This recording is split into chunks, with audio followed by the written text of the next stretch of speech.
In this video, we'll talk about how to use linear regression to perform a curve fit with a nonlinear mathematical model. After studying this video, you should be able to identify whether or not a nonlinear mathematical model can be linearized and perform the appropriate transformation. Also, you should be able to use MATLAB's polyfit function to fit a nonlinear model to data, and use MATLAB to calculate the appropriate measures of the curve fit quality. And we'll get to those last two items with an example. So let's look at some typical nonlinear relationships. Linear regression, recall, is predicated on the assumption that the relationship between the dependent and independent variables is linear. Right? So we said y is equal to some a0 plus a1x. That was our model. And that's how we developed the idea of linear regression. This is not, it's often not an appropriate model for the data. Here's some common examples that are nonlinear. We can have an exponential relationship where we have two constants, alpha 1 and beta 1. Y is equal to alpha 1 e to the beta 1 x. We can have a power relationship. Y is equal to some constant alpha 2 times x to another constant beta 2. So again, we have two constants, similar to linear regression, where we have two constants, but it's not in a linear form. And saturation growth rate. For this model, we have one constant there, alpha 3, and one constant there, beta 3. Again, two constants, but not in a linear form. Sometimes these models can be transformed into a linear form, and we can still do the curve fit with linear regression. So let's look at examples for these three relationships. And there are other relationships as well. So here's an example. We call this linearization of these nonlinear relationships. So if we look at the exponential model, we have that nonlinear relationship y equals alpha 1 e to the beta 1 x. We can linearize that by taking the natural log of both sides. And if we take the natural log of both sides, we can imagine doing a curve fit of a new, call it y prime, and calculating a new, this would be our a0 in our linear regression, and beta 1 would be a1. If we have a power relationship, we can take the log of both sides, and we can do that with a base 10 log like here, or with a natural log, and again come up with a y prime, and in this case also an x prime. So we linearize the data, perform the curve fit, and then we get our constants a0 and a1.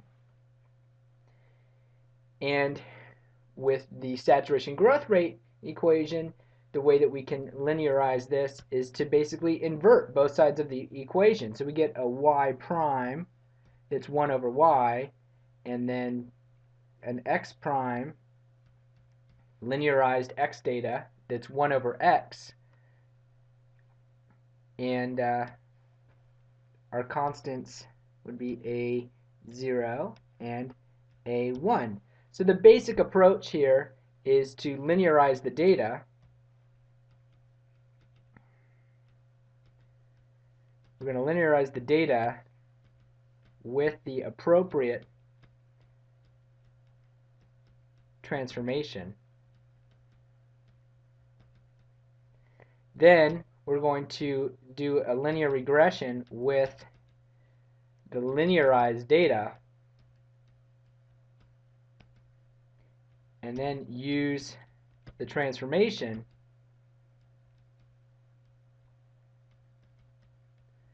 to back out the constants. And those constants again are those constants alpha and beta. So in this case, we would do a linear regression of y, natural log of y versus x for the exponential. For the power, we would do log of y versus log of x. And for the saturation growth rate equation, we would do 1 over y versus 1 over x. And again, other models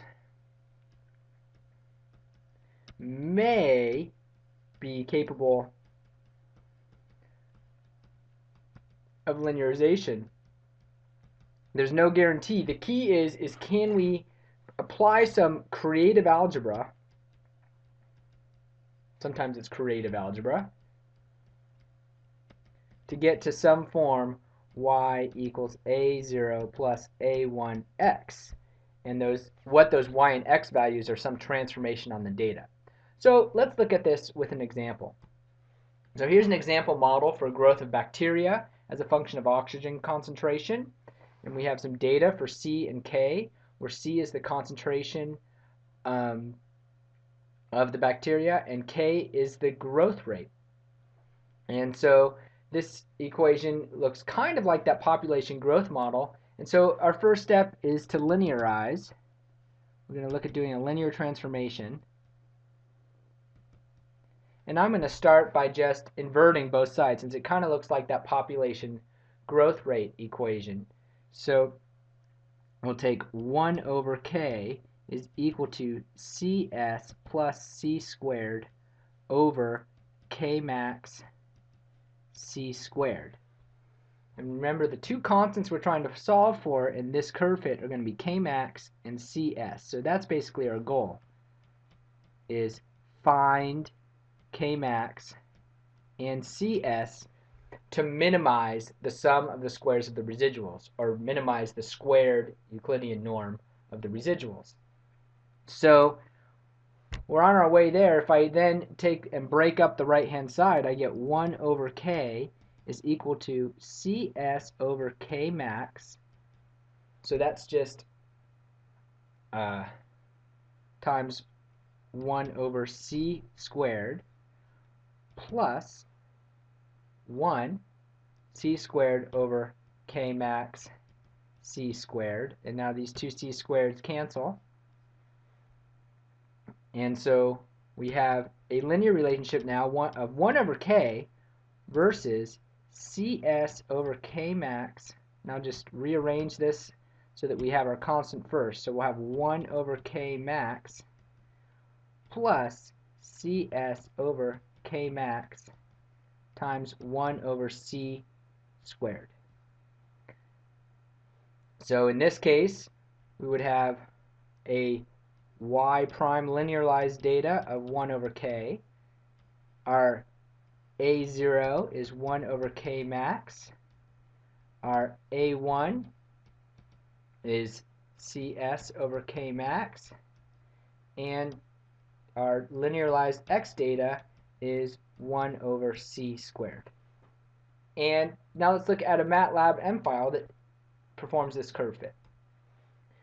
So looking at our M file, you'll see I've linearized the data in the context here. I'm using polyfit like I discussed before, and that's a linear fit.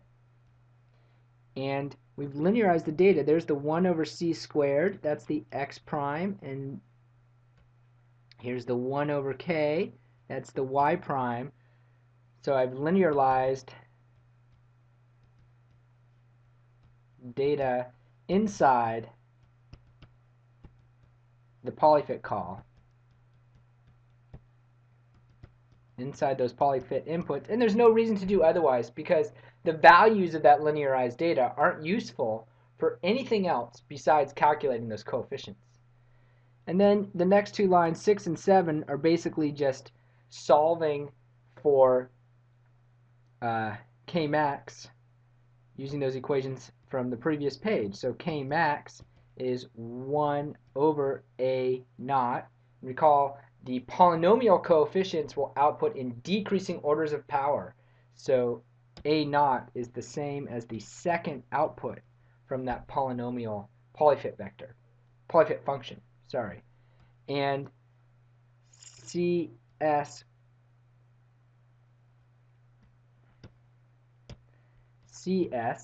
is equal to P1, which was A1 times A1 times K max. Okay? So that gives us now our two model coefficients. And then what we'll do is go through and use those to calculate the quality of the fit. So the first thing I'm doing is defining an anonymous function here in line 8 to basically define our model with our calculated curve fit coefficients Kmax1 and CS1. And it's really important when you're evaluating the quality of the fit that we go back to the nonlinear model before we start calculating those curve fit statistics. So then we'll calculate the sum of the squares of the residuals with respect to the model. And here's the sum of the squares of the residuals with respect to the mean. So again, this is like the sum of E model squared and the sum of E mean squared. And then we'll calculate the R squared value, the standard error.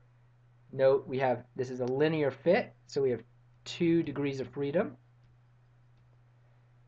And then to plot the results, what I'm going to do is use a new C vector, and that's for a smooth plot of the model. Because if we just plot our model with our 5 data points, it would be pretty choppy. So we'll plot the model, and first I'll plot the data as data markers here, and then the model, again using that anonymous function, and the rest is just labeling the plot. So let's take a look at our results.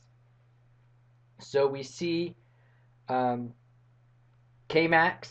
came out to 11.19, and CS is 2.509, and R squared is 0.99, so that's pretty darn close to 1. So our initial impression is that seems pretty good. And the standard error is 0.5457. So remember what that means is that our model, our Y predicted, would have a confidence interval of plus or minus, if we say 2 times SYX, that would be 95% confidence that the model is going to predict the data right. So 2 SYX is about 1.1. So let's just take a quick look at that.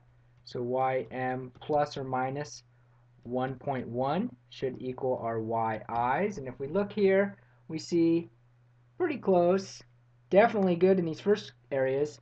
And then we see these residuals are a little bit of outliers. And one other thing you might notice now, looking at this curve fit, is it doesn't necessarily look like the residuals are equally distributed about the model. Here we had these first 3 data points are fairly equally distributed about the model, but these two both have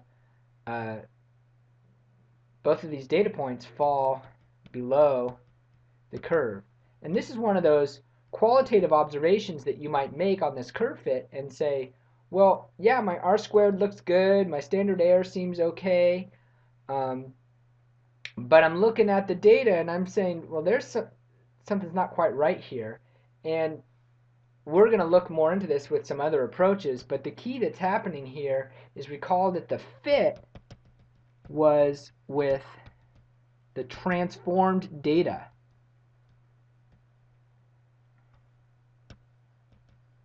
And if we go back to the model, we look at that transformed data, we're fitting 1 over k.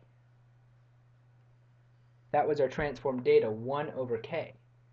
So when we go back to calculate k, as k gets larger, and we move out here where k is larger, that fit is not quite as accurate when we go back to the nonlinear model. And we'll talk about this more in an upcoming video.